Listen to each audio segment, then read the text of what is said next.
दोस्तों नमस्कार प्रणाम। डिब्बा भरल जो गया गैले हो या तावार मंगर के। डिब्बा भरल जो गया गैले हो या तावार मंगर के। ई जोगवा हमरिया माना जानसी जोगवा हमरिया माना जानस। आमा के जीव घबड़ा गैले हो या तावार मंगर के। आमा के जीव घबड़ा गैले हो या तावार मंगर के। डिब्बा भरल जो गया गैले हो या तावार मंगर के। डिब्बा भरल जो गया गैले हो या तावार मंगर के।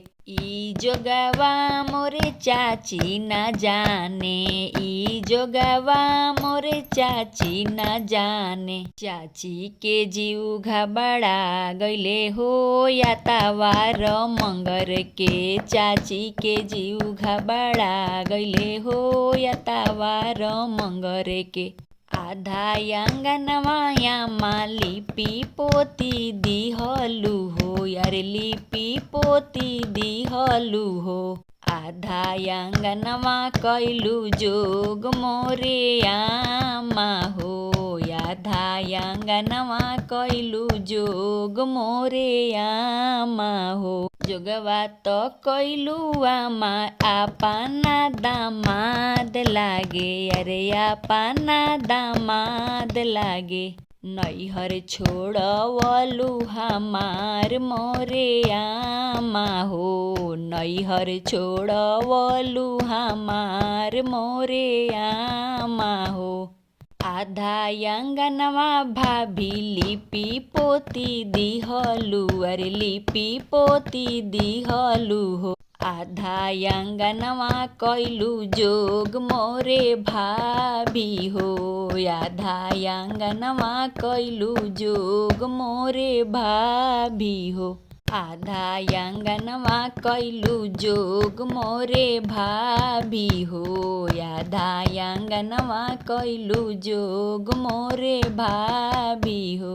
जोगवा तो कैलु भाभी आपना ननदोइया लागे आपना ननदोइया लागे। नैहर छोड़वलु हमार मोरे भाभी हो। नैहर छोड़वलु हमार मोरे भाभी हो।